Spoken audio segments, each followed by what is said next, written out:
pag may ikinakasal, i-announce nyo siya sa pamamagitan ng pagpalo nyo ng tambol.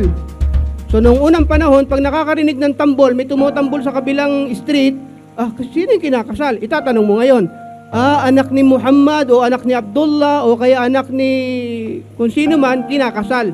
Sa ganung paraan, malalaman ng community na kasal na yung anak niya at lalayo na yung mga dapat lumayo. Naintindihan nyo kung anong ibig sabihin, no? Yun. Yung iba, kasal na pala dahil secret marriage, yun, naligawan patuloy. Kaya bawal yun. Kaya sa atin, importante yung may witness. Pero ngayon, iba na panahon natin ngayon eh. May isa pang paraan ng pag-a-announce, napakabilis.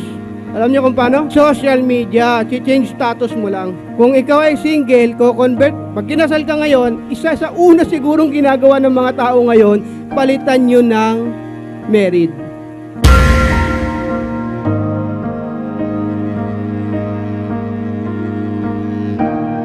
Ito, gusto kong topic, itong pangatlo. Ang pangatlo ay ang pagkakaroon ng mahar. Ang mahar, ang term na ito dito sa atin sa Pilipinas, Arabic kasi yun eh. Tinatranslate nila ito as dowry.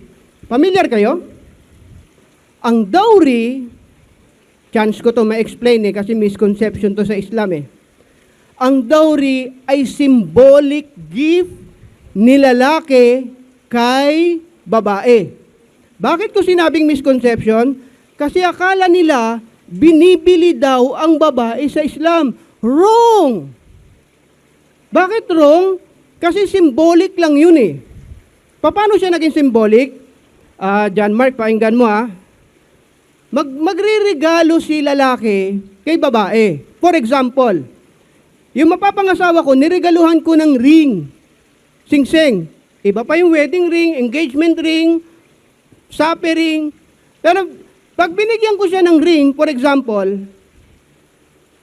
symbol yun na pagkatapos ng kasalan na ito, lahat ng kakainin mo, damit, tirahan, literally lahat ng kailangan mo, ako na merong responsibilidad.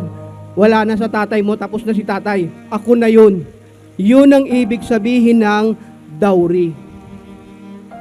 Malinaw, no? Ngayon, may maling tradisyon. Yung ibang lalaki, nagtrabaho ng 10 years para makaipon ng pera at gusto mag-asawa. Ngayon, ang hiningi sa kanya na dowry ay 10 million, naubos lahat sa araw ng kasal. Pagkatapos ng kasal, wala na siyang gagamitin sa buhay nila. So, hindi symbolic yun, mali yun. Bigyan mo ng konti at yung savings mo after ng kasal, doon mo gamitin. Magpatayo kayo ng bahay, magnegosyo kayo. Nakikita nyo kung ano nangyayari sa mundo ngayon, nagkakabaliktad eh. Ang kailangan, John Mark, sana naintindihan mo to, magbigay ka ng simple. Symbolic yon na ikaw ay may responsibilidad na sa kanya.